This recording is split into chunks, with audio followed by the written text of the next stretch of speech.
Assalamualaikum warahmatullahi wabarakatuh. Halo semuanya, perkenalkan kami dari kelompok 10 yang beranggotakan saya sendiri dan Natasha Putri, teman saya Elisa Fitrida Hidayati, dan ada Irma Febriana, Jamiatul Abna, Meisha Pradela, dan Rizka Maulida Putri. Pertama adalah pengertian penyesuaian diri, yang kedua ada aspek penyesuaian diri, yang ketiga ada kriteria penyesuaian diri, yang keempat ada faktor-faktor penyesuaian diri, dan yang kelima ada tahapan penyesuaian diri. Pengertian penyesuaian diri. Menurut Skinners, pengertian penyesuaian diri dapat ditinjau dari 3 sudut pandang, yaitu yang pertama, penyesuaian diri sebagai adaptasi. Dari sudut pandang ini, penyesuaian diri cenderung lebih diartikan kepada sebagai usaha mempertahankan diri secara fisik saja. Nah, namun itu sangat bertolak belakang dengan arti penyesuaian diri yang sesungguhnya, yaitu penyesuaian diri yang sesungguhnya itu tidak hanya sekedar penyesuaian fisik saja, melainkan yang lebih kompleks lagi dan lebih penting lagi adalah adanya keunikan dan keberdayaan kepribadian individu dalam hubungan dengan lingkungan. Yang kedua, penyesuaian diri sebagai bentuk konformitas.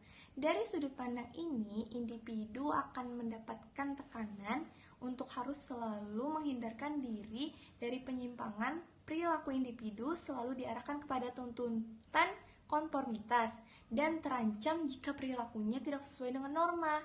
Dengan demikian, konsep penyesuaian diri sesungguhnya bersifat dinamis dan tidak disusun berdasarkan konformitas sosial. Yang ketiga adalah penyesuaian diri sebagai usaha penguasaan. Dari sudut pandang ini diartikan sebagai kemampuan penguasaan diri sehingga dorongan, emosi, dan kebiasaan menjadi terkendali dan terarah. Namun, pemaknaan di sini mengandung kelemahan, yaitu setiap individu satu dengan yang lainnya tidaklah sama atau bisa diartikan memiliki kapasitas dan keterbatasan tertentu. Ya, baiklah. Selanjutnya saya akan menjelaskan tentang aspek-aspek penyesuaian diri. Menurut Atwater, penyesuaian diri harus dilihat dari 3 aspek, yaitu diri kita sendiri, orang lain, dan perubahan yang terjadi. Namun, pada dasarnya penyesuaian diri memiliki 2 aspek, yaitu yang pertama, penyesuaian pribadi. Penyesuaian pribadi adalah kemampuan individu untuk menerima dirinya sendiri sehingga tercapai hubungan yang harmonis antara dirinya dengan lingkungan sekitarnya. Keberhasilan dari penyesuaian pribadi adalah dengan tidak adanya rasa benci, lari dari kenyataan atau tidak percaya dengan kondisi, dan kegagalan dari penyesuaian pribadi adalah ditandai dengan keguncangan emosi, suka mengeluh, dan selalu cemas. Yang kedua, penyesuaian sosial. Setiap individu pasti akan berinteraksi dengan masyarakat. Penyesuaian sosial terjadi dalam lingkup hubungan sosial tempat individu hidup dan berinteraksi dengan orang lain. Interaksi dengan masyarakat saja tidak cukup untuk menyempurnakan penyesuaian sosial. Perlu adanya rasa individu untuk mematuhi norma dan peraturan sosial kemasyarakatan. Adapun, menurut Schneider, penyesuaian diri yang baik meliputi 6 aspek sebagai berikut. Yang pertama, kontrol terhadap emosi yang berlebihan. Aspek ini menekankan harus adanya kontrol dan ketenangan emosi individu ketika menghadapi situasi tertentu. Yang kedua, mekanisme pertahanan diri yang maksimal. Aspek ini menjelaskan bahwa individu yang normal bersedia mengakui kegagalannya dan berusaha kembali untuk mencapai tujuan yang ditetapkan. Yang ketiga, frustasi personal yang minimal. Aspek ini menjelaskan bahwa individu harus bisa mengatasi rasa frustasi yang berlebihan karena frustasi yang berlebihan akan mengakibatkan individu sulit mengorganisir kemampuan berpikir, perasaan, motivasi, dan tingkah laku untuk menghadapi situasi. Keempat, pertimbangan rasional dan kemampuan mengarahkan diri. Aspek ini menekankan bahwa individu harus dapat menahan emosi yang berlebihan ketika berhadapan dengan situasi yang menimbulkan konflik. Yang kelima, untuk kemampuan untuk belajar yang memanfaatkan pengalaman masa lalu. Aspek ini menjelaskan bahwa individu dapat belajar dari pengalaman atau pengalaman orang lain. Yang keenam, situasi realistik dan objektif. Aspek ini menjelaskan bahwa sikap yang realistik dan objektif bersumber pada pemikiran yang rasional, kemampuan menilai situasi, masalah dan keterbatasan individu sesuai dengan kenyataan yang sebenarnya.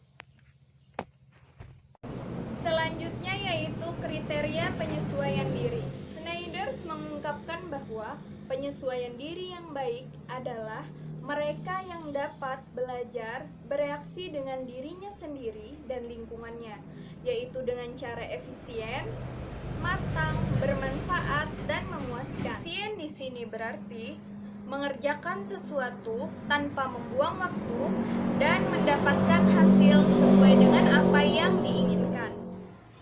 Matang artinya individu tersebut dapat menilai situasi dengan kritis sebelum bereaksi. Manfaat artinya apa yang dilakukan individu tersebut berguna untuk individu yang lain. Adapun memuaskan adalah apa yang dilakukan oleh individu tersebut memberikan rasa puas pada dirinya dan berdampak baik dalam dirinya untuk bereaksi selanjutnya. Baiklah, kalau begitu kita akan menyambung ke faktor-faktor penyesuaian diri. Menurut Schneider, setidaknya ada 5 faktor yang mempengaruhi proses penyesuaian diri, khususnya pada usia remaja. Yang pertama adalah kondisi fisik, yang mana pasti kaitannya dengan tubuh kita. Adapun aspek-aspek yang berkaitan dengan kondisi fisik yang mempengaruhi penyesuaian diri.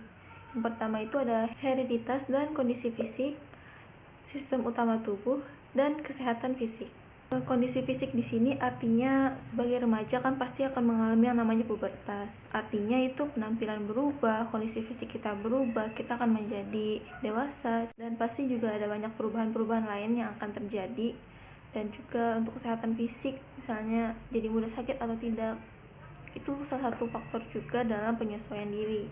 Selanjutnya ada kepribadian. Unsur-unsur kepribadian yang penting pengaruhnya terhadap penyesuaian diri adalah kemauan dan kemampuan untuk berubah atau modifiability. Kemudian ada pengaturan diri atau self-regulation, realisasi diri atau self-realization, dan inteligensi.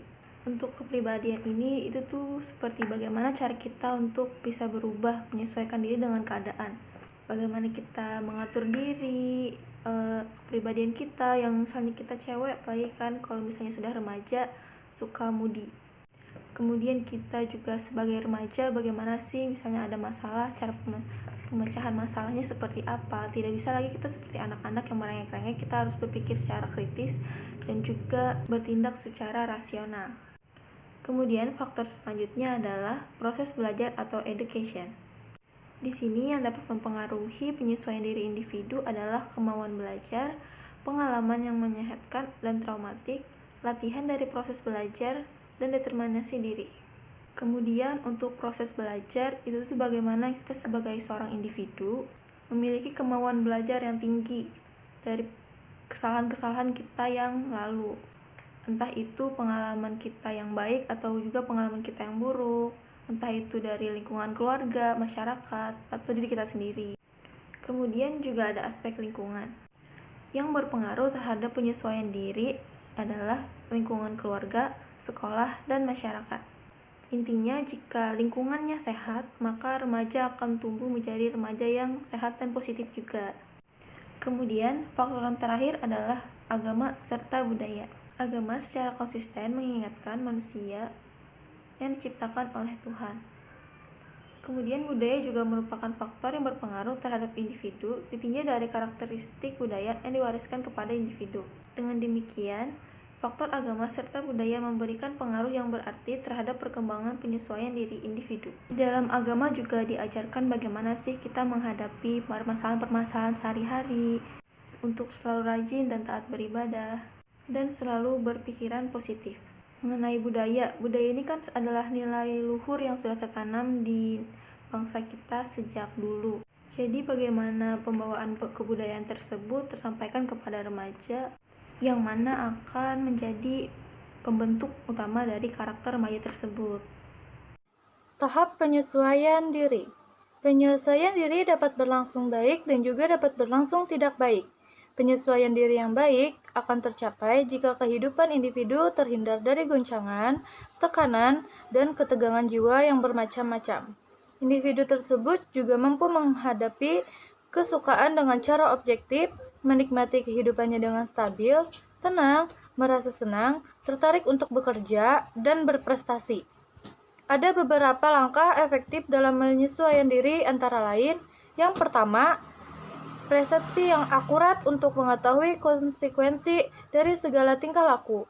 Yang kedua, kemampuan untuk mengatasi kecemasan dan stres. Yang ketiga, citra diri yang positif. Keempat, kemampuan untuk mengekspresikan perasaan. Dan yang terakhir, ada hubungan antar pribadi yang baik. Adapun bagi orang yang susah untuk menyesuaikan diri bisa dengan mengetahui ukuran tingkah kualitas dan juga tingkat penyesuaian diri pribadi atau sosial. Langkah pertama dalam proses penyesuaian diri yang baik adalah pemahaman atau insight. Dengan pengetahuan tentang diri sendiri atau self-knowledge, di sini kita dapat mengetahui kapabilitas dan kekurangan kita dan kita dapat menangani masalah penyesuaian diri secara efektif. Langkah selanjutnya yakni dengan pengendalian diri sendiri, yang berarti orang-orang mengatur impuls-impuls, pikiran-pikiran, kebiasaan-kebiasaan, emosi, dan tingkah laku berkaitan dengan prinsip yang dikenalkan pada diri sendiri atau tuntunan yang dikenakan oleh masyarakat. Kesimpulannya adalah, penyelesaian diri adalah kemampuan individu untuk hidup dan bergaul secara wajar terhadap lingkungannya, sehingga ia merasa puas terhadap dirinya dan lingkungannya. Kegagalan dalam penyesuaian diri bisa terjadi karena faktor yang pernah dialaminya dahulu. Misalkan, ia pernah frustasi, mengalami kegagalan, ataupun konflik yang membuatnya menjadi gagal dalam proses penyesuaian diri. Salah satu cara untuk mencapai jiwa yang sehat dengan penyesuaian diri dan penilaian diri yang positif, yaitu sebagaimana kita melihat diri yang berkaitan dengan cara berpikir, cara berperan, dan cara bertindak. Penilaian diri seseorang positif apabila seseorang cenderung menemukan kepuasan dalam hidup, pembinaan hubungan yang erat dan sehat, mengedepankan tujuan dan pencapaiannya, menghadapi kehidupan, dan menyelesaikan masalah. Demikian video pembelajaran dari kami tentang penyesuaian diri setiap fase perkembangan memasuki tahap berikutnya. Semoga bermanfaat dan sampai jumpa. Wassalamualaikum warahmatullahi wabarakatuh.